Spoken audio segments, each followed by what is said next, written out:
আসসালামু আলাইকুম রাতুল ভাই। আজকে আমি যে ঘটনাটি লিখছি এটি আমার দ্বিতীয় ঘটনা। কেমন লাগবে যখন আপনি নিজেই নিজেকে দেখবেন আপনার চোখের সামনে? ঘড়িতে রাত 12টা। বন্ধুর বোনের বিয়ে শেষ করে একা একা বাসায় ফিরছিলাম। চারদিকে নীরবতা, দূর থেকে ভেসে আসছে শিয়াল আর কুকুরের ডাক। গ্রাম অঞ্চলে রাত 12টা মানে অনেক রাত। রাস্তাটা পুরো ফাঁকা। মোবাইলের লাইটটা জ্বালিয়ে হাঁটতে হাঁটতে হঠাৎ করে দেখা হলো রহিম চাচার সাথে। ওনার সাথে দেখা হওয়ায় চাচা আমাকে বললেন, কি ভাতিজা, এত রাতে কোথা থেকে ফিরলে? এই রাস্তাটা ভালো না, অনেকেই অনেক কিছু দেখে, এসব আমাকে চাচা বলছিলেন। আমি বললাম, আরে চাচা কি যে বলেন, কিসের ভয়ে? আমি গিয়েছিলাম একটু মামুনদের বাড়িতে, ওর বোনের বিয়ে হলো তো, বিয়েটা শেষ হতে হতে রাত হয়ে গেল, তাই একা একা ফিরছি বাসায়। এই বলে সেদিনের মতো বাসায় চলে আসলাম। বাসায় আসার পর মা বলল, ওই টেবিলের উপর ভাত রাখা আছে, খেয়ে নে। তো আমি বললাম, মা রাতে খাবো না, আর খেতে ইচ্ছে করছে না। সারাদিন বিয়ে বাড়িতে অনেক কাজ করেছিলাম, অনেক মজাও হয়েছিল। তো এসব কথাবার্তা শেষ করে আমি বিছানায় শুয়ে ফোন টিপছিলাম। হঠাৎ করে বুকের মধ্যে ধূপ করে উঠল। একটা বিষয় তো খেয়ালই করিনি। তখন আমি কাকে দেখলাম? রহিম চাচা। আরে এটা কিভাবে সম্ভব? রহিম চাচা তো 1 বছর আগেই রোড অ্যাক্সিডেন্ট করে মারা গেছেন। তাহলে আমি কাকে দেখলাম? ভুল দেখলাম না তো? তো এটা কিভাবে সম্ভব? চোখের সামনে ভুল দেখব, এই বিষয়টা আমার মাথায় ঢুকছে না। ফোনটা রেখে আমি শুয়ে পড়লাম। শরীরটা বেশ দুর্বল, শুধুই চোখে ঘুম চলে আসলো। ঘুরতে তখন কটা বাজে জানি না। হঠাৎ করে আমার ঘুমটা ভেঙে গেল। ঘুম ভাঙতে দেখলাম আমি এক অজানা জায়গায় শুয়ে আছি। আমি কোথায় আছি আমি জানি না। চারিদিকে অন্ধকার, চাঁদের হালকা আলোয় ঝাপসা ঝাপসা দেখা যাচ্ছে চারিদিকে। নিচের দিকে হাত নাড়াতে মাটির স্পর্শ পেলাম। কোথায় আমি? এক লাফে উঠে বসলাম। কি হচ্ছে আমার সাথে? আমি কোথায় এসে দাঁড়িয়েছি? দাঁড়িয়ে ভাবলাম এবং ভালো করে দেখার চেষ্টা করলাম, এবং বুঝলাম একটা কবরস্থানে, একটা ভাঙা পুরনো কবরে শুয়েছিলাম আমি। মানে কি? আমি তো রুমে শুয়েছিলাম, এখানে কিভাবে এলাম? কোন জায়গা এটা? এক লাফে কবরের উপরে চিৎকার করে আমি মাকে ডাকতে লাগলাম। কোথাও কোনো আওয়াজ নেই। কি হচ্ছে আমার সাথে? আমি কি স্বপ্ন দেখছি? শরীরে একটা চিমটি কাটলাম। চিমটি কেটে দেখলাম না, স্বপ্ন নয়, সত্যি খুব ভয় লাগছিল আমার। কোথায় আমি, কোথায় যাব? আমার পুরো শরীর যেন ঘামতে লাগলো। ভয়ে শরীর কাঁপছিল, দৌড়ানোর মতো শক্তি পাচ্ছিলাম না। হঠাৎ করে একজন বলে উঠল, কি ভয় পাচ্ছ? ভয় পেও না, একদিন সবাইকে এই কবরে আসতে হবে। ভয়ানক কণ্ঠ শুনে ওনার দিকে তাকিয়ে বললাম, কে আপনি? আমি এখানে কেন? আমি এখানে এলাম কি করে? আর আপনি আমার কাছে কি চাচ্ছেন? আমার থেকে কয়েক হাত দূরেই ছিল অবয়বটা। অন্ধকারে পরিষ্কার দেখতে পাচ্ছি না কিছু। মনে হচ্ছে অবয়বটার মাথায় ঘুমটা দিয়ে দাঁড়িয়ে আছে। আমার কথা শুনে অবয়বটা হা হা করে হাসি দিয়ে বলল, কি চাই? আমি তোকে চাই, তোর প্রাণটা চাই আমি। দে, দিবি? দিয়ে দে। ভয়ে আমার ভেতরটা শুকিয়ে গিয়েছিল। কি বলবো বুঝতে পারছি না। ভয়ে ভয়ে অবয়বটাকে বললাম, আমি কি ক্ষতি করেছি আপনার? আমার প্রাণ কেন নিতে চাচ্ছেন? সামনে আসেন। কে আপনি? আমি দেখতে চাই আপনাকে। আমার কথা শুনে অবয়বটা বলল, খোকা, পারবি না। আমার আসল চেহারা দেখলে সহ্য করতে পারবি না। না, আমি পারবো, আপনি আমার সামনে আসেন। আমার কথা শুনে বিকট একটা হাসি দিয়ে অবয়বটা বলল, তাই? তবে তাই হোক। এই দেখ। এই কথা বলে আমার সামনে এসে মুখ থেকে ঘোমটাটা সরালো। অন্ধকারে চাঁদের আলোয় যা দেখতে পেলাম তাতে আমার অবস্থা একেবারে শেষ। আমি দেখতে পেলাম অবয়বটা আর কেউ না, এটা আমি। এটা কি করে সম্ভব? আমি যাকে দেখছি, কি বিভৎস চেহারা! দেখে আমি জ্ঞান হারিয়ে মাটিতে পড়ে যাই।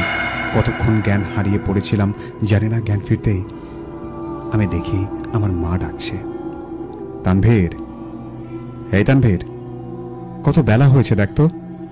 এত বেলায় কেউ ঘুমায় নাকি? মায়ের ডাকে অবাক হয়ে তাকিয়ে দেখি আমি আমার রুমে শুয়ে আছি। তাহলে কাল রাতে সেই কবরস্থান কোথায় যেখানে আমি জ্ঞান হারিয়ে পড়েছিলাম? আমার মাথায় কিছুই ঢুকছে না।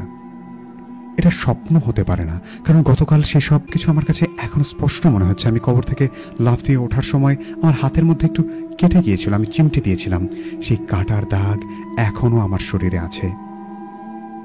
তারপর খুব বেশি কিছু না ভেবে আমি ফ্রেশ হয়ে আমার মা বাবাকে সব কিছু খুলে বললাম। ওনারা সব ঘটনা শোনার পর খুব অবাক হলেন।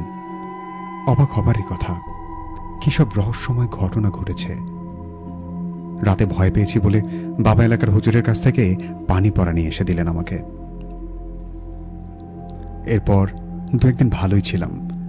এক রাতে শুয়ে শুয়ে ফোন চাপছিলাম, হঠাৎ করে দরজায় কড়া দিয়ে ডাকতে থাকে সজীব, আমার বন্ধু।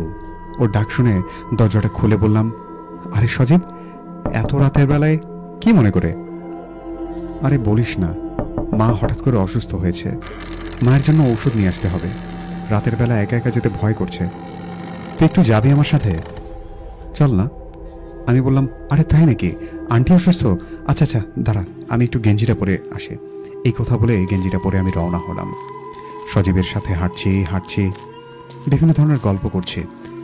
গল্পের এক সময় আমি সজীবকে জিজ্ঞাসা করলাম, আচ্ছা সজীব, তুই কি কখনো ভূত দেখেছিস?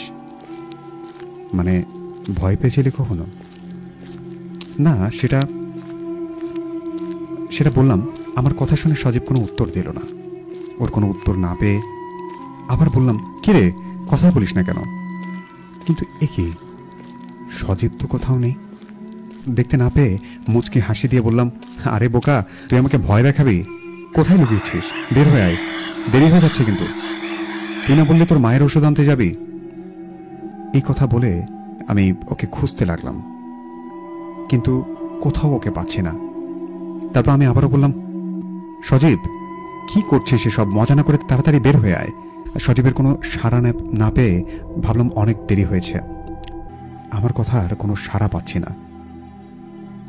কি মজা করছে আমার সাথে?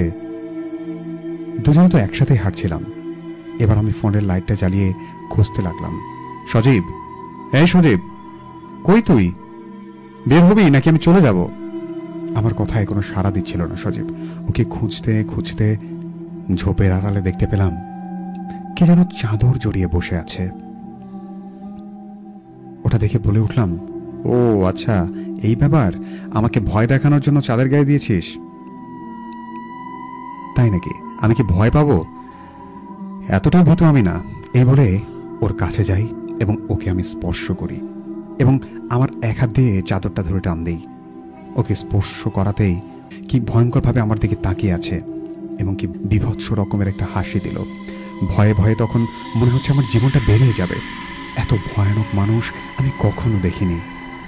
অব্যবটার চোখের জায়গায় কোনো চোখ নেই, মুখটা পচে গলে গেছে, দাঁতগুলো লম্বা। এসব দেখে কিছু না ভেবে আমি প্রাণ ভয়ে একটা চিৎকার দিয়ে দৌড়ানোর চেষ্টা করলাম, কিন্তু কি আমি দৌড়াতে পারছি না। আমার পা যেন চলছেই না। পেছন থেকে ভেসে আসছে সেই ভয়ানক হাসি। এসব কি হচ্ছে আমার সাথে আমি কিছুই বুঝতে পারছি না। আমি তো কারো ক্ষতি করিনি। জোরে জোরে দোয়া পড়তে শুরু করি আর তখন দৌড়াতে থাকি। আমার পেছন থেকে মনে হচ্ছিল কেউ যেন আমার পেছনে ছুটে ছুটে আসছে।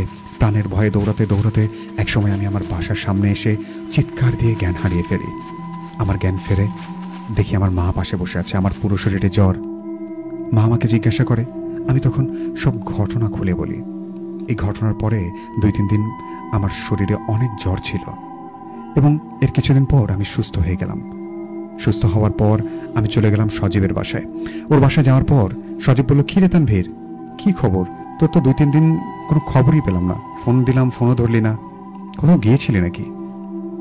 আমি বললাম, সেটা পরে বলছি, আগে বল আমার সাথে এমনটা কেন করলি তুই? তোর না মায়ের শরীর খারাপ, তুই এমন কেন করলি আমার সাথে? কি বলিস এসব? আমার মায়ের তো কিছুই হয়নি, আর মা তো নানাবারই গেছে গত সপ্তাহে। ফাজলিমি রাখতো, মিথ্যা কথা বলিস না। জানিস তোর জন্য আমি কত ভয় পেয়েছিলাম? সজীব বলল, আরে কি বলিস, খুলে বলতো একটু। আমি সত্যি কিছু জানি না। 3-4 দিন আগের রাতে তুই আমাকে ডাকতে গিয়েছিলি। প্রশ্ন করা এসে বলল, কই, আমি তো তোকে ডাকতে জানি, কখন গেলাম? তুই না বললি তোর মায়ের শরীর খারাপ, বাজারে ওষুধ আনতে যেতে হবে, তুই একা একা যেতে ভয় পাচ্ছিলি জন্য তুই আমাকে ডাকতে গেলি। সজীব বলল, আমি তো তোকে ডাকতে যাইনি, তুই তো ভুলভাল দেখেছিস। সজীবের মুখে সব কথা শুনে আমি থমকে গেলাম। আমার সাথে কি হচ্ছে আমি এখন বুঝতে পারছি না। সজীবের রূপ ধরে কেউ বাইরে নিয়ে গিয়েছিল আমাকে চিন্তিত দেখে সজীব বলল, এ তোর কি হয়েছে বলতো? আমি তখন বললাম, না রে, আমার কিছু হয়নি, আমি আছি। না বল, কি হয়েছে তোর? সজীবের জোড়াজড়িতে আমি সব ঘটনা ওকে খুলে বলি। আমার মুখ থেকে সব শুনে সজীব বলল, অবাকে বলল, তানভীর, এসব ওই মেয়েটা করেছে। না তো, কোন মেয়েটার কথা বলছিস তুই? ও বলল, সুমাইয়া। সজীবের মুখে নামটা শুনে বুকের মধ্যে ধূপ করে উঠল। কি? সুমাইয়া? সুমাইয়া এসব কেন করতে যাবে? আর কেনই বা করবে? ও তো মারা গেছে 2 মাস আগে। তাহলে সুমাইয়া আমাকে কেন ভয় দেখাবে? আমার ক্ষতি বা কেন করতে চাইবে সে? আমার কথা শুনে সজীব বলল, আরে বোকা, তুই কি পাগল হয়েছিস নাকি? তোর কি মনে নেই সুমাইয়া তোর জন্য গলায় ফাঁস দিয়ে মারা গেছে? তা তো জানি, কিন্তু সুমাইয়া তো আমাকে ভালোবাসতো। ও আমার সাথে এমন কেন করবে বলতো? আপনাদেরকে সুমাইয়ার বিষয়টা একটু খুলে বলি। আজ থেকে 4 থেকে 5 বছর আগের কথা। সুমাইয়া আর আমি একই স্কুলে পড়তাম। বাসায় বলতে গেলে একই এলাকায়। ওর বাসায় যেতে 30 মিনিট সময় লাগে আমাদের এখান থেকে। যাই হোক, ওর সাথে আমার পরিচয়টা একটু বলি। সেদিন ছিল শনিবার, স্কুল যাওয়ার পথে পরিচয়, একই স্কুলে পড়ি। আস্তে আস্তে আমাদের সম্পর্কটা গভীর হয়। আমরা দুজনকে অনেক ভালোবাসতাম। সময় ভালোই যাচ্ছিল। আমাদের রিলেশনটা 1 বছরের মাথায় আমার আর সুমাইয়ার প্রেমের কথা জানাজানি হয়। আমি চেয়েছিলাম ওকে বিয়ে করতে, কিন্তু পরিস্থিতি আমাদেরকে এক হতে দেয়নি। ওর পরিবার আমাকে মেনে নেয়নি কোনোভাবেই। সুমাইয়ার অন্য কোথাও বিয়ে ঠিক করে। বিয়ের ঠিক আগের রাতে এসে গলায় ফাঁসি দিয়ে মারা যায়। ওর মৃত্যুতে অনেক ভেঙে পড়েছিলাম। আমার অনেক মানসিক চাপ গেছে। আমার উপর দিয়ে কত কি গেছে আমি কাউকে বোঝাতে পারিনি। তো যাই হোক, এই ছিল সুমাইয়ার ঘটনা। সুমাইয়ার ঘটনা বলতে গিয়ে আমার মনটা খারাপ দেখে সজীব বলতে থাকলো, তানভীর, এসব বাদ দে না, মন খারাপ করিস না। আমারই ভুল হয়েছে তোকে ওর কথা মনে করিয়ে দেয়া। আচ্ছা যা, বাসায় যা। আমি ভালো দেখছি না এই বিষয়গুলো। তুই ভালো কোনো হুজুর বা কবিরাজের সাথে কথা বল, এটা ভালো হবে। সজীবের সাথে কথা বলে সেদিনের মতো বাসায় চলে এলাম। সেদিন রাতের ঘটনা। রাত ঠিক 12টা কি 1টা হবে। আমার দরজায় কে যেন ঠক ঠক করে টোকা দিচ্ছিল। মনে হচ্ছে কে যেন দরজার ওপাশ থেকে কে যেন দাঁড়িয়ে আছে। আমি রুমের লাইটটা জ্বালিয়ে দরজা খুলে দিলাম, কিন্তু ওখানে তো কেউ নেই। এদিক সেদিকে একটু ঘুরে তাকালাম, বাড়ির উঠোনটা পুরোই ফাঁকা। যাই হোক, দরজাটা লাগিয়ে আবারও ঘুমিয়ে পড়লাম।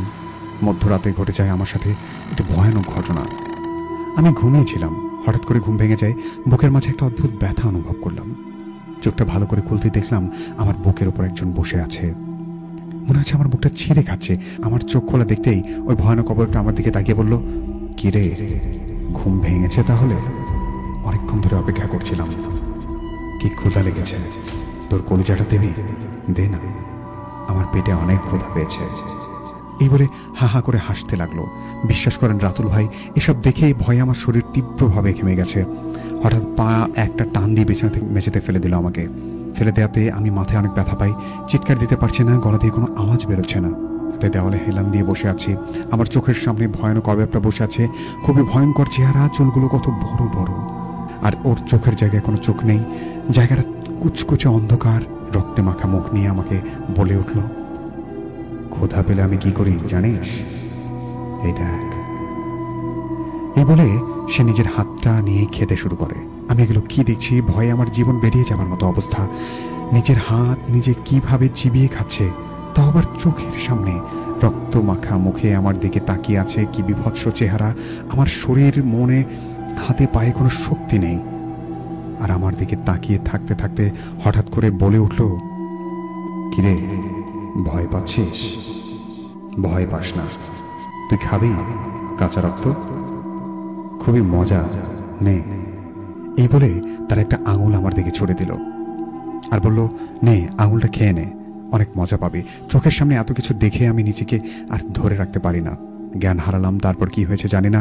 জ্ঞান ফেরার পর শুনতে পেলাম আরেকটা অবাক করা কথা।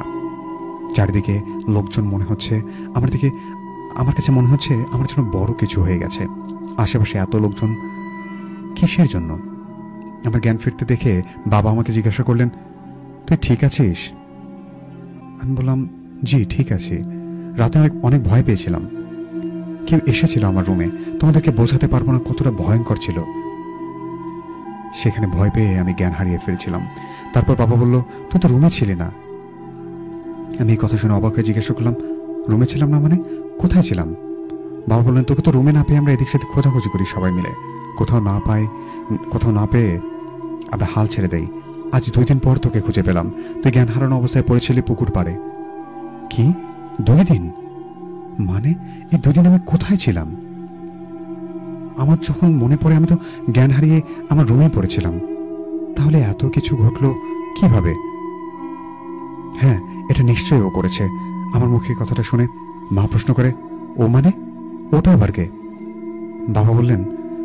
বাবাকে বললাম, ওর কথা বলো না, ও খুবই ভয়ানক, আমাদের কাউকে বাঁচতে দেবে না। ও আসবে, আবার আসবে। আমাকে বলে যে তোর মাথা ঠিক আছে, কার কথা বলছিস তুই? আরে ওই ভয়ানক অবয়বটা, লম্বা লম্বা চুল, বড় বড় দাঁত, কি ভয়ানক দেখতে। উফ, ওর কথা মনে হলে গায়ের কাঁটা দিয়ে ওঠে। আমাকে শান্ত করে বাবা বললেন, এসব তেমন কিছু না, চিন্তা না করে তোমাকে কবিরাজের কাছে নিয়ে যাব। যাই হোক, সেই ঘটনার পরে কবিরাজ দেখানো হলো আমাকে। আমাকে দেখে কবিরাজ বললেন, ওর উপর জিনের নজর পড়েছে, এসব দেখছি। আচ্ছা, বলেন। এবং এরপর উনি আমাকে পানি পড়া দেন, এবং পানি পড়া খাওয়ার পরে আমি সুস্থ হই কিছুটা। কিছুদিন পরে মা আমাকে বলল, অনেকদিন তো নানু বাড়িতে যাওয়া হয় না, চল না বাবা কিছুদিন থেকে আসি, তোর শরীরটাও ভালো হলো, মনটাও ভালো হবে। মায়ের কথায় আমি রাজি হয়ে গেলাম। মাকে বললাম, আচ্ছা মা, ঠিক আছে, চলো, কতদিন নানা বাড়িতে যাই না, চলো ঘুরে আসি কিছুদিন। মাকে নিয়ে চলে গেলাম নানা বাড়িতে।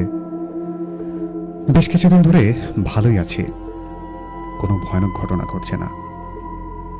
আমার আর আমার মেজমামা বলতে গেলে বন্ধুর মতন সম্পর্ক।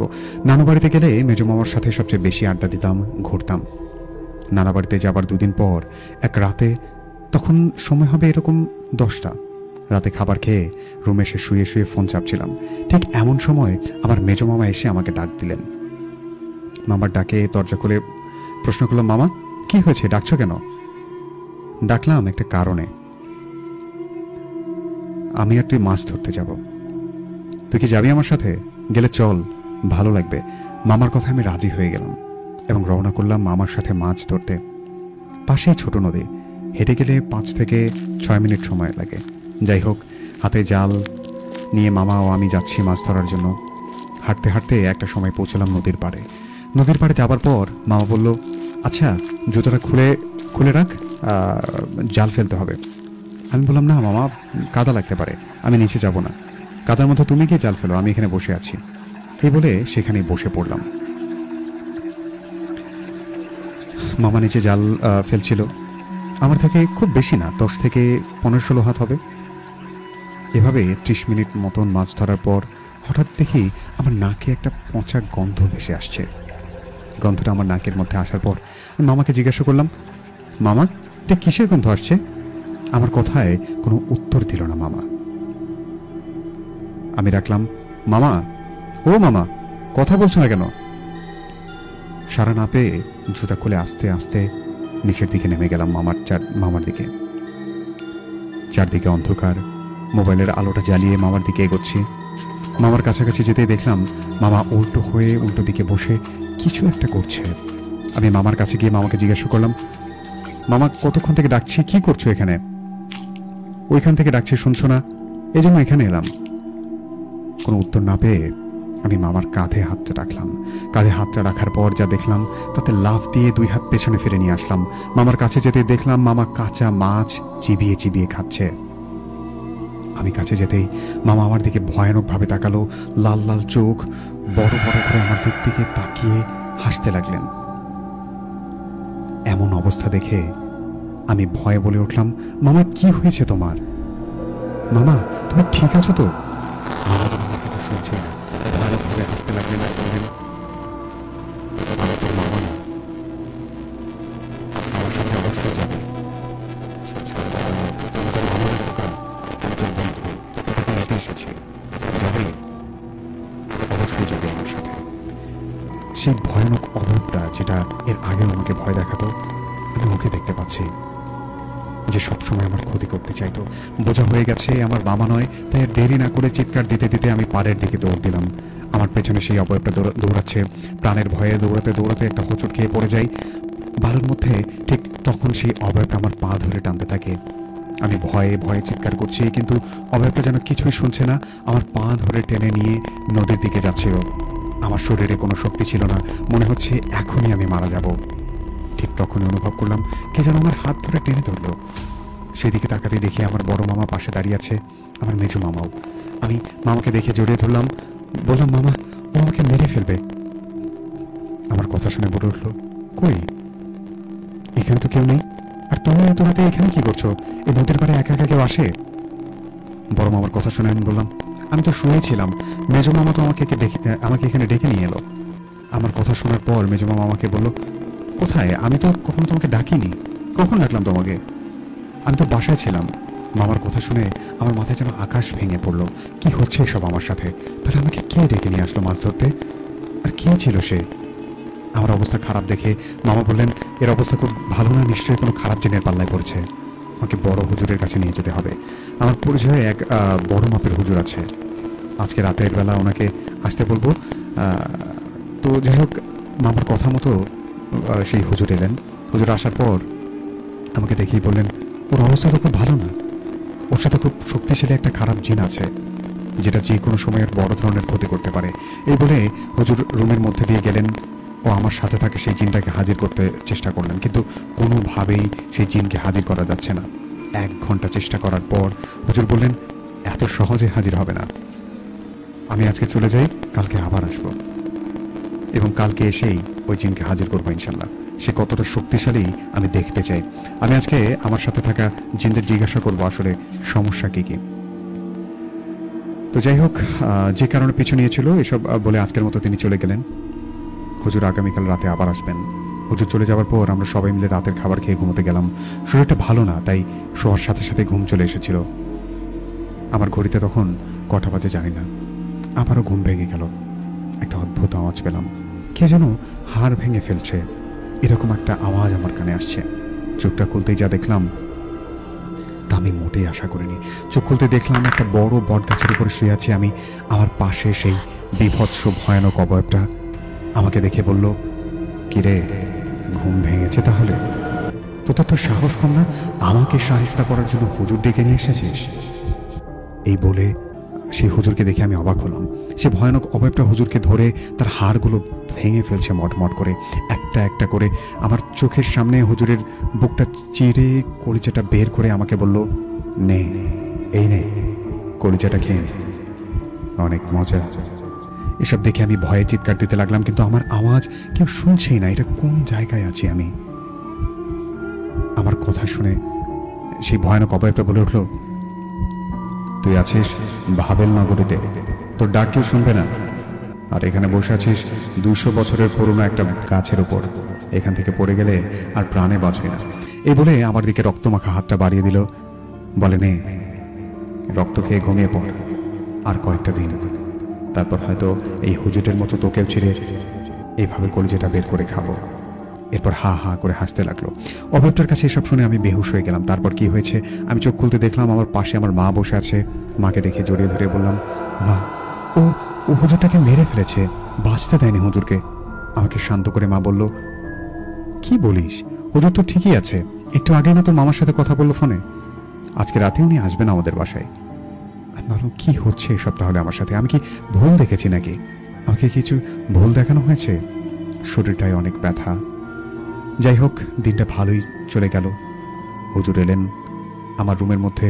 সবাই হুজুর আমাকে ইশারা করে বললেন, ওর সাথে যে জিনটা আছে, ওই জিনের নাম শামসের, সে খুব শক্তিশালী। ও এটার কারণে তানভীরের সাথে এমনটা করেছে। ওর ভাগ্য ভালো, ওর 21 বছর হতে এখনো 7 দিন বাকি। 21 বছর হলে ওকে নিয়ে যেত শামসের, আর মেরে ফেলতো। হুজুরের মুখে কথাটা শুনেই সবাই বলল, শামসের? কে এই শামসের? আর শামসের কেনই বা তানভীরের ক্ষতি করতে চায়? সবার কথা শুনে হুজুর বললেন, এর জন্য তানভীরের মা বাবাই দায়ী। হুজুরের কথা শুনে মা বললেন, আমরা দায়ী মানে? আমরা কি করেছি? হুজুর বলল, মনে আছে আপনাদের? আজ থেকে ঠিক 1.5 বছর আগের কথা। তখন আপনারা আপনাদের বাসার পেছনের বাগানে একটা সাপকে লাঠি দিয়ে আঘাত করে মেরে ফেলেছিলেন। সেটা আসলে কোনো সাপ ছিল না, ওটা ছিল জিনরূপী একটি সাপ, যেটি ঘোরাঘুরি করছিল। আর সেই সাপটি আর কেউ না, এই শামসেরের ছেলে। আপনারা শামসেরের ছেলেকে মেরে ফেলেছেন, তাই সে প্রতিশোধ নেওয়ার জন্য আপনার ছেলের ক্ষতি করতে যাচ্ছে। শামসেরের ছেলের বয়স তখন 21 বছর, তাই এতদিন সে অপেক্ষা করছিল। আপনাদের ছেলের বয়স যখন 21 বছর হবে, তখন ওকেও নিয়ে যাবে। ওর ভাগ্য ভালো, 21 বছর হতে আরো 7 দিন বাকি। যা করার এই 7 দিনের মধ্যেই করতে হবে, নইলে শামসের মেরে ফেলবে তানভীরকে, কোনোভাবেই বাঁচানো যাবে না। হুজুরের মুখে এসব কথা শুনে সবাই কেঁপে উঠল। হুজুরের কথা শুনে হুজুর সবাইকে শান্ত করে বলল, চিন্তা করবেন না, আমি আজকে যেভাবেই হোক শামসেরকে হাজির করব। ও আসলে কি চায় সেটা জিজ্ঞাসা করে আমি জানতে চাইবো কি হয়েছে। এই বলে কিছুক্ষণ পর আমার উপর জিনটাকে হাজির করা হয়। শামসের জিনটাকে আমার উপর হাজির করানোর পর হুজুর বলতে থাকে, তোর তো সাহস কম না? তুই জানিস কার পেছনে লেগেছিস? আমি শামসের, তুই কিছুই করতে পারবি না। বল, তাড়াতাড়ি বলে ফেল, কেন হাজির করলি আমাকে? শামসেরের কথা শুনে হুজুর বলল, আগে এটা বল, এই ছেলে তোর কি ক্ষতি করেছে? ওকে কেন এভাবে কষ্ট দিচ্ছিস? শামসের তখন হাসতে হাসতে বলল, বদলা। আমার ছেলেকে যেমন ওর বাবা মা মেরে ফেলেছে, আমি ওদের ছেলেকে তেমনভাবেই প্রতিশোধ নেব। অনেকদিন ধরেই অপেক্ষা করছিলাম। নিজের সন্তানের লাশ যখন দেখেছি, তখন যে কতটা খারাপ লেগেছিল আমি বলে বোঝাতে পারবো না। আমি আস্তে আস্তে এই পরিবারটাকে শেষ করে ফেলবো, মেরে ফেলবো সবাইকে। এসব শুনে হুজুর বললেন, মেরে ফেলার তুই কে? তুই কি জীবন দেওয়ার বা নেওয়ার মালিক? জীবন দেওয়া নেওয়ার মালিক হচ্ছে আল্লাহ, উনি চাইলে সব সম্ভব। তুই এই পরিবারের কিচ্ছু করতে পারবি না। বল, তুই এর বিনিময়ে কি চাস? শামসের তখন হাসতে হাসতে বললেন, অন্য কিছুই না, আমি এদের তাজা প্রাণ, তাজা কলিজাটা চাই, বলে হা হা করে হাসতে লাগছে। এসব শুনে হুজুর তখন রেগে গিয়ে শামসের উপর জমজম কোপের পানি ছিটিয়ে দিলেন। শামসের তখনই বলে উঠল, বন্ধ করে সব। শরীরটা জ্বলে যাচ্ছে মনে হচ্ছে। তখন বলে উঠলেন, এসব বন্ধ করতে পারি যদি পরিবারের কোনো ক্ষতি না করিস তুই। শামসের তখন বলল, ভয় দেখাচ্ছিস? আমার ক্ষমতার সম্পর্কে তোর কোনো ধারণা আছে? বাড়িতে তোর ছোট্ট মেয়েটা অনেক সুন্দর, বিছানায় বসে খেলা করছে, কত সুন্দর কোমল চেহারা। কি ভাবছিস এসব কি করে জানলাম? আমার 2 জন সাথী তোর বাড়িতে অবস্থান করছে, কোন আসার সময় তোর বাড়িটা বন্ধ করতে ভুলে গেছিস। এখন কি হবে আমি যদি আমার সাথীদেরকে বলি তোর মেয়েটাকে ঘাড় মটকায় দিতে? কি বলবো? হুজুর তখন বললেন, এই না, এসব উল্টাপাল্টা কিছু করলে তোকে মেরে ফেলবো, তোর সাথীদেরকেও বোতলে ভরবো একই সাথে। হুজুরের মুখে কথাটা শুনে শমসের হাসতে হাসতে বললেন, দেখেছিস কত ক্ষমতা? এই বলে চলে গেল শমসের। হুজুর সবাইকে উদ্দেশ্য করে বলে উঠলেন, ভুলটা আমারই। আমি কেন যে বাড়ি থেকে আসার সময় বন্ধ করে আসলাম না? তাহলে এই জিনটাকে এখানেই শেষ করে দিতে পারতাম। যাই হোক, আজকে যা হবার হয়েছে, আগামীকাল রাতে আমি আবার আসবো। সেদিন দেখবো সে কেমন করে চলে যায় এখান থেকে। পরদিন যা ঘটলো আমার সাথে এক ভয়ানক ঘটনা। পরদিন আমার সাথে আরো একটি ভয়ানক ঘটনা ঘটলো। আমি বাইরে গিয়েছিলাম। বাবা ফোন দিয়ে বলল, তোর এই অবস্থায় বাইরে থাকা ঠিক না, তাড়াতাড়ি বাসায় চলে আয়। এরপর হুজুর আসবে বাসায়। তো আমার বাসায় ফিরতে অলরেডি সন্ধ্যা হয়ে গেছে। আমি যেখানে আছি সেখান থেকে 10 থেকে 15 মিনিট মতন সময় লাগে। তাই ভাবলাম বাসা তো কাছেই, হেঁটেই যাই। এভাবে হাঁটতে লাগলাম। গ্রামের রাস্তায় থাকায় তেমন কোনো লোকজন ছিল না। আমি হাঁটছি, হঠাৎ করে খেয়াল করলাম আমার পেছনে কে যেন আসছে। মনের অজান্তেই শরীরটায় কাঁটা দিয়ে উঠলো। ভয়ে ভয়ে পেছনে তাকালাম, কিন্তু পেছনে তো কেউ হাঁটছে না। পেছনে তাকাবো নাকি দৌড় দিয়ে পালাবো, আমার সাথে খুব অদ্ভুত কিছু একটা হচ্ছে, এটা ভেবে আমার ভয় লাগছিল। পেছনে ফিরে তাকাবো নাকি এখান থেকে দৌড় দেবো, কিছু ভাবতে পারছি না। পেছন ফিরে তাকাতে দেখে সামনে থেকে একজন বলে উঠলো, পেছনে আমি, এদিকে দেখুন। আমি ওদিকে ওনার কথা শুনে সামনে তাকাতে যা দেখলাম তা দেখে আমার হার্ট অ্যাটাক করবে মনে হয়। আমি দেখলাম আমার সামনে দাঁড়িয়ে আছে এমন একটা ব্যক্তি যার কোনো মাথা নেই। এটা কিভাবে সম্ভব? মাথা নেই, মাথা ছাড়া বডি আমার সাথে কথা বলছে। আমাকে দেখে হাসতে হাসতে বলল, কি ভেবেছিস হুজুর দিয়ে আমাকে শায়েস্তা করতে পারবি? মোটেই না, মনে রাখিস আমি শামসের। একটু পেছনে তাকিয়ে দেখ, সহ্য করতে পারবি তো? শামসের কথা মতো আমি পেছনে ফিরে তাকালাম। দেখলাম সেটা আরো ভয়ানক। পেছনে শামসের মাথাটা, শুধু বডি ছাড়া মাথা, কিভাবে কথা বলে, তো বড় বড় চোখ করে ভয়ানকভাবে হেসেই চলেছে। সামনে মাথা ছাড়া বডিটা এবং পেছনে সেই কাটা মাথা। এসব দেখতে দেখতে আমি সহ্য করতে না পেরে দৌড় দিতে চাইলাম, কিন্তু তখন শমসের আমাকে তুলে আছাড় মারল সেখানেই। বুকে প্রচণ্ড আঘাত পেয়ে চিৎকার করলাম। শমসের বলল, পানি খাবি? চল তোকে পানি খাওয়াই। এই বলে আমার পা ধরে টানতে টানতে পুকুরের দিকে নিয়ে যাচ্ছিলেন। প্রাণের ভয়ে আমি চিৎকার দিচ্ছি, বাঁচাও বাঁচাও। শমসের আমাকে হাসতে হাসতে টেনে নিয়ে যাচ্ছে, তো থামার কোনো নাম নেই।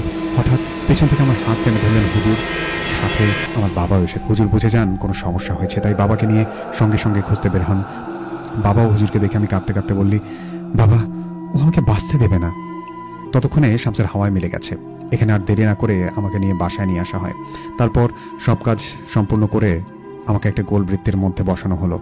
তারপর হুজুর তার কাজ শুরু করেন। শামসেরকে আমার উপর হাজির করান। শামসের হাজির হয়ে রাগান্বিত ভাবে হুজুরকে বলতে লাগলেন, তোর তো সাহস বেড়ে গেছে দেখি, জানের মায়া নেই নাকি তোর? শামসের কথায় কোনো কান্না দিয়ে হুজুর বললেন, অনেক হয়েছে, তুই এই পরিবারকে ছাড়বি নাকি তোকে বোতল বন্ধ করব? এই বলে হুজুর জমজম কূপের পানি শামসেরের উপর ছেড়েতে লাগলেন আর দোয়া পড়তে লাগলেন। শামসের প্রচণ্ড কষ্ট পাচ্ছে। হুজুরকে উদ্দেশ্য করে বলছে, বন্ধ করে সব, নইলে তোকে আর তোর পরিবারকে আমি শেষ করে দেব। এসব কথা শুনে হুজুর বলল, যা করার তুই করে নিবি, তোকে আমি এক্ষুনি মেরে ফেলবো। এই কথা বলে হুজুর আমল করতে লাগলেন। তখন শামসের আর কষ্টে থাকতে পারছি না বলে, বন্ধ করে সব। তারপর হুজুর বললেন, আর তুই কি করবি, তোকে আমি এক্ষুনি মেরে ফেলবো। এ বলে হুজুর কিছুক্ষণ পর হুজুরকে সে বলল, আমি আর থাকতে পারছি না, আচ্ছা আমি এই পরিবারকে ছেড়ে যাব, বিনিময়ে আমাকে একটি গরু দান করতে হবে। হুজুর তখন বললেন, না তোকে গরু দিতে পারবে না, তুই এদেরকে ছেড়ে চলে যা, তোকে একটা ছাগল দেয়া হবে। তখন জিন মানে শামসের বলেন, আচ্ছা মেনে নিলাম, আমাকে ছেড়ে দে, আমাকে একটা কালো ছাগল দিলে আমি এদেরকে ছেড়ে চলে যাবো, আর কখনো আসবো না। যাই হোক, এরপর হুজুর শামসের কিছুক্ষণ কথা কাটাকাটি হয়। তারপর একটা ছাগলের বিনিময়ে শামসের চলে যায়। তারপর শামসের আর কোনো সমস্যা করেনি। তবে অনেকদিন পর পর রাতে আমি স্বপ্নে ভয়ঙ্কর কিছু দেখতে পাই। রাতুল ভাই, এই ছিল আমার জীবনে ঘটে যাওয়া এক রহস্যময় ঘটনা। ভালো লাগলে পড়ে শোনাবেন রাতুল ভাই। লিখতে ভুল ত্রুটি হলে ক্ষমাসুন্দর দৃষ্টিতে দেখবেন। তানভীর প্রধান, গ্রাম ঘোড়াবান্ধা, চৌরাস্তা বাজার।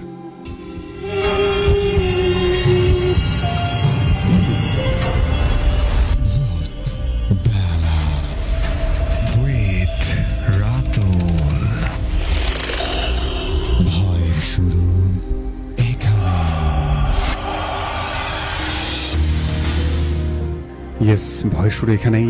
বিশাল বড় একটা ঘটনা আপনাদেরকে পড়ে শোনালাম।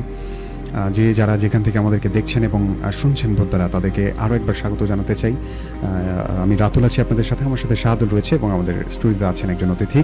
আমরা তাদের কাছে ঘটনা শুনবো এবং তার আগে আমি আপনাদের কথাবার্তাগুলো যেতে চাই, দেখতে চাই কে কে আছেন আমার সাথে। লিখেছিলেন আমাদেরকে খন্দকার মেহেদী হাসান মানু, লিখেছেন সাদমান সাব্বির ভাইয়া, যুক্ত হলাম। রাদিয়া বিনতে রাফা ছিলেন আমাদের সাথে, আমি বাদিয়াখালী থেকে স্বাধীন ছিলেন। আশরাফুল আলম ছিলেন আমাদের সাথে, মিলন ছিলেন। হেলাল মিয়া লিখেছেন আমাদেরকে, চিটাগং থেকে যুক্ত হলাম। আর যে পলাশ লিখেছিলেন আমাদেরকে, সুরিয়া জানাত পরি ছিলেন। অলি ভাই ছিলেন আমাদের সাথে। আমি অলিউল্লাহ ঢোলভাঙ্গা থেকে লিখেছেন আমাদেরকে সাজ্জাদ আবারও। নীলা ছিলেন আমাদের সাথে, ভাই আপনার কণ্ঠে গল্প শুনতে ভালো লাগে। মনির সরকার লিখেছেন, বৃহস্পতিবার মনে করিয়ে দেওয়ার মতো একটা অনুষ্ঠান। রাকিবুল হাসান ছিলেন আমাদের সাথে, স্টেশন বাদিয়াখালী থেকে। উম্মে রুমানা ইসলাম ছিলেন, আসসালামু আলাইকুম, অনেকদিন পর কমেন্ট করলাম, কেমন আছেন? আতিক মিয়া ছিলেন আমাদের সাথে, লাইট বন্ধ করে হেডফোন দিয়ে শুনছেন। আমাদের সাথে ছিলেন রাকিবুল, ভয় লাগছে, আপনার কণ্ঠে গল্প বেশি বেশি করেন। নীলা লিখেছিলেন আমাদেরকে। আফসানা মিম ছিলেন আমাদের সাথে, কি দরকার এইসব আজাইরা গল্প শোনায়, আমার হার্ট দুর্বল করার, আমার ভয় লাগে, সেটা কি আপনি আচ্ছা আচ্ছা তাই, আপনার যদি খুব বেশি ভয় লাগে বা আপনার হার্ট এতই দুর্বল হয়ে থাকে, হার্ট অ্যাটাক হওয়ার সম্ভাবনা থাকে, তাহলে শুনবেন না। লিখেছেন, ইমেলটা সত্যি অসাধারণ ছিল, ভয় পাচ্ছি ইমেল শুনে। বাকি ইমেলটা শোনা হলো না, লিখেছেন খন্দকার মেহেদী হাসান মানু। যদি এই ইমেলটা না শুনে থাকেন, সত্যি আপনি মিস করেছেন ভাইয়া। লিখেছেন আমাদেরকে স্বর্ণা জাহান। তারপর দেখতে পাচ্ছি লিখেছেন আমাদেরকে কাউসার আহমেদ, শুনছি গাইবান্ধা থেকে স্বর্ণা জাহান লিখেছিলেন। গল্পের ভয় অদৃশ্য, বেশ ভয়ানক লিখেছেন স্বর্ণা। রেদওয়ান ছিলেন আমাদের সাথে। রাহুল মিয়া ছিলেন আমাদের সাথে। আরিফুল ইসলাম, ভূতবেলাকে ভীষণভাবে মিস করি, সাথে রাতুল ভাইকেও। আরিফুল ভাই, আমি জানি আপনি কর্মক্ষেত্রে খুব ব্যস্ত জীবন পার করছেন, এজন্য আসলে আপনার লেখা আমরা পাচ্ছি না। ভাই, আমার হার্ট দুর্বল, পুরো ইমেলটা শোনা হলো না, রাতে আবার ডিউটি আছে। আচ্ছা, খুব ভয় লাগছে লিখেছেন রেদওয়ান। আজকে ফার্স্ট কমেন্ট করলাম, লিখেছেন রাহুল, ইমেলটা বেশ ভয়ানক ছিল। রাকিবুল ছিলেন আমাদের সাথে। রাইম আদনান লিখেছেন সুন্দর। নীলুফা ছিলেন আমাদের সাথে, সাথেই আছে। আরাফাত আপন লিখেছেন, কনগ্রাচুলেশন ফর, আচ্ছা আচ্ছা, থ্যাংক ইউ সো মাচ আপন, ভালোবাসা রইল। তানজিউল ইসলাম লিখেছেন আমাদেরকে, তিনজন মিলে শুনছি, মনোহরপুর, আজিজুল আর নুরুল ইসলাম এবং আমি। লিখেছেন, আমাদেরকে স্বর্ণা জাহান, লিখেছেন আমাদেরকে, রাতুল ভাই, লিখেছেন গল্পগুলো অনেক ভালোই লাগছে, সাথে আছি, চালিয়ে যান। রিয়ন মিয়া ছিলেন আমাদের সাথে, বেশ ভয়ানক ছিল রেডিও সারাবেলার ভূতবেলায় ভৌতিক গল্প। ভাইয়া পেছনে ব্যাকগ্রাউন্ড বন্ধ করে দাও। আচ্ছা আচ্ছা, ভয় লাগছে তাই। আসসালামু আলাইকুম ভাই, অনেকদিন পর আজকে যুক্ত হলাম। সীমন্ত ইসলাম ছিলেন আমাদের সাথে। সাউন্ড প্রবলেম, আসলে এই ধরনের ঘটনার সময় যদি সাউন্ডের প্রবলেম হয়, এখন কি ঠিক আছে? আজকে এত বড় ইমেল শেষ হয় না কেন ভাই? আজকে মেইলটি বেশ ভয়ানক ছিল, ভূতবেলার ইতিহাসে সবচেয়ে বড় ইমেল এটি। এবং এর আগেও একটি মেইল ছিল, সেটি সম্ভবত আরিফুল ইসলাম ভাই পাঠিয়েছিলেন, একটা জিনের ঘটনা, সেটিও একটি জিনের ঘটনা।